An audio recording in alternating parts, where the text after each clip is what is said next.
Steven Seagal, eat your heart out. We got a pretty good train scene, but Seagal wasn't on it. Casey Ryback is not on this train, but the train was under siege, and it was under siege from Maya. Welcome back, guys, to Fog Entertainment here to review episode 2 of Echo. Now, it's been a while since we did episode 1. This one was called Lowak. I gave episode 1 a 7 out of 10. Will I give Lowak a 7 out of 10? Let's talk about it. Let's get into the review, and we will find out. Now, just like the opening episode, we kick off with not a flashback, but we go back in time to the 1200 AD, where the Indians are playing a game of lacrosse. It's like a lacrosse type game, and whoever loses has to leave the land. Whoever tribe loses, they have to banish and never return.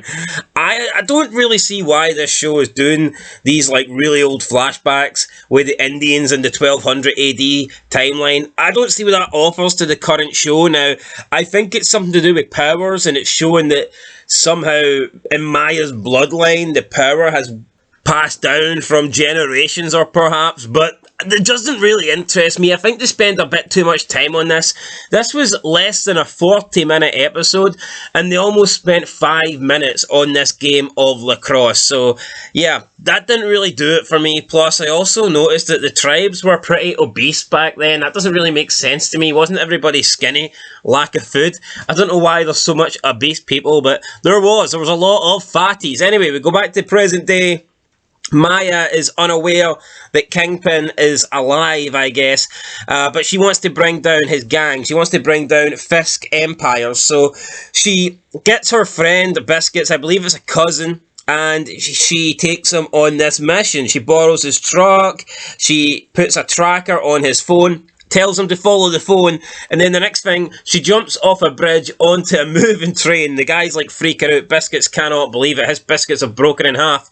Maya then manages to get from one side of the train to the other, so pretty much from the bottom of the train, she makes her way to the top of the train, and then we get like the Steven Seagal under siege moment where she climbs down one of the trailers, and she manages to get underneath the train, the carriage of the train, and she's like walking underneath the train, kind of, you know, like crawling underneath the train, holding on to the train, making her way up. It gave me Under Siege 2 vibes, it really did. Anytime I see someone holding on to the bottom of a train, I just think of Steven Seagal. She then manages to get her way into the train, and she has like this little camera thing where she's looking. Now, I don't know what she's looking for.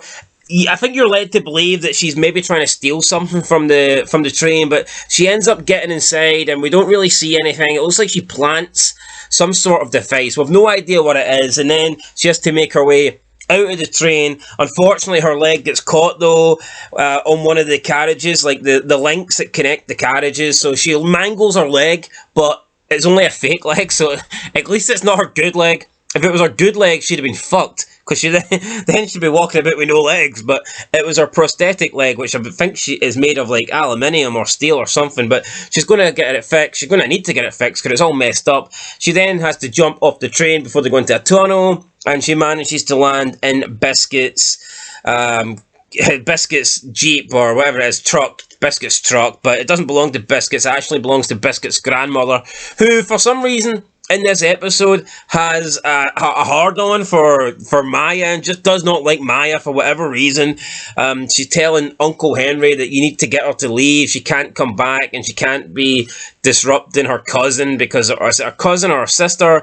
I think it's her cousin. Anyway, she says that she needs to get out of here. She needs to get away from the hometown. Everyone's kind of moved on, and I don't get why Grandma's so pissed off. Yeah, I know in the first episode her daughter died and she blames Maya's father, but why is she taking out on Maya? I don't really understand. Maya then meets with Grandpa Scully, who seems to be good at fixing things. He's got his own shop where he can, I don't know, work wonders with like hardware and stuff, so he manages to fix her a temporary leg, and he says that he's going to get her real leg, her prosthetic leg, the main leg. He's going to work on it, and he's going to make it better than ever. So she leaves with a prosthetic leg. Meanwhile, Biscuits is trying to clean up the mess from the attack on the train mission. The truck is damaged, and he has to try and get it fixed because Grandma is going to be pissed. So he takes it to a garage, but he's not got any money, so he's trying to sell things. He's trying to sell his PS4. He's on like this radio, trying to sell his PS4 via radio.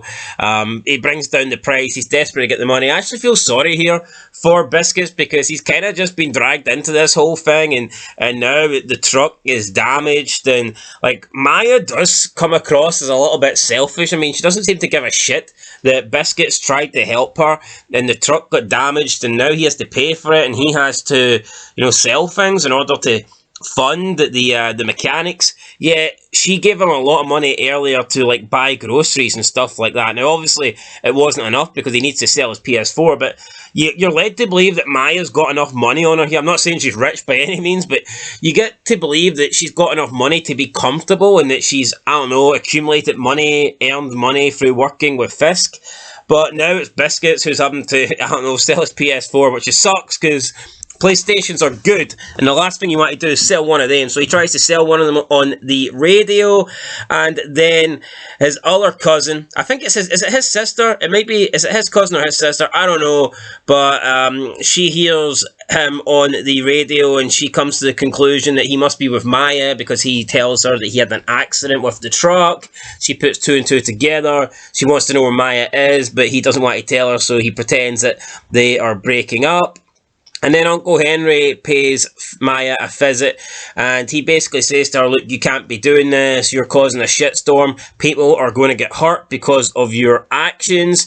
And he also seems to have some sort of connection with Kingpin. I'm not sure if he's like, I don't know if he's like law enforcement, or I don't know, but he knew about the explosion. So Fisk's one of Fisk's buildings, one of his like places of work blows up. So Maya, when she was on the train, she planted some sort of explosive, and it just completely blows up one of his buildings. And I think it also kills people as well. So I don't know if this makes Maya a murderer, or whether it was just a building that blew up, and maybe it was just products that blew up. But the whole building, it goes up in smokes, and for some reason Henry knows about this, so I'm assuming that he might be law enforcement, but it doesn't really do a good job of telling us that. Now, I don't know if you need to watch other Marvel series in order to know about the characters in this show, but I think Echo's done a pretty poor job of explaining some of the characters. Henry Lopez, for example, we know that Fisk's building blowing up somehow has an effect on him, but why? Why does it affect him? Is he like law enforcement? Is he a businessman who does dealings with Fisk? We don't really get that. They haven't really explained who he is. I think he's law enforcement. I'm assuming he is some sort of, maybe, if not law enforcement, like a mayor or something. I'm not too sure. They haven't done a good job of explaining it. But he does confront Maya, and he says, look, you're going to cause trouble here, and if you take this war to Fisk, innocent people are going to die. People close to you are going to die. They're going to pay the price. And Maya's response to this is pretty much, I don't have anyone close to me, and I guess maybe she's still a little bit resentful that she had to move away, and that she's been basically taken away from her hometown, and she probably views herself as an outsider, so it's kind of like a backhanded compliment. How can anyone close to me die when when I had to go away, and I kind of lost my family and that. So that was pretty much the end of the episode. It wasn't as good as the premiere. The premiere was very fast paced. So much happened in the premiere. I wouldn't necessarily say the premiere was great, but because so much happened, it was like, wow, it was fast paced, action packed. This episode was a bit slower. I mean, the train scene was really good. I enjoyed that. I thought it was pretty cool. But, I mean, other than that, I guess it was just trying to introduce characters and get some character development and try and build some relationships. And there was no Fisk in this episode either, which I thought was a little bit weird. It was very short as well for some reason. I don't know why, but I think the total time was like, I want to say 37 minutes. If you take away the credits and the intro, I believe it was like 37 minutes, and then we had like that 5-minute flashback. So, I mean, just over half an hour this episode, and yeah, the whole train scene took up about a decent half chunk of the episode too. So, yeah, I would give this a 5 out of 10. It wasn't as good as the premiere. It was okay. It wasn't horrible. It was okay. It was decent, but that's cool. 5 out of 10, decent. You know, down the middle, average, so to speak. And that's it, guys. Let me know what you think down below. So a 7 and a 5 so far. 3 episodes to go. It's an okay show. I would recommend it. It's not great. I wouldn't say you have to watch this by any means, but it's decent. If you have nothing else to do and you're looking for a show to watch, then I would recommend it. Plus, it's 5 episodes, so it's not like you have to sit here for like 12 episodes, 16 episodes. Even if you don't like it, you're only wasting 5 episodes. But it's decent. It's okay. So, yeah, I would recommend Echo. That's it, guys. I'll catch you in the next one. Till then, peace.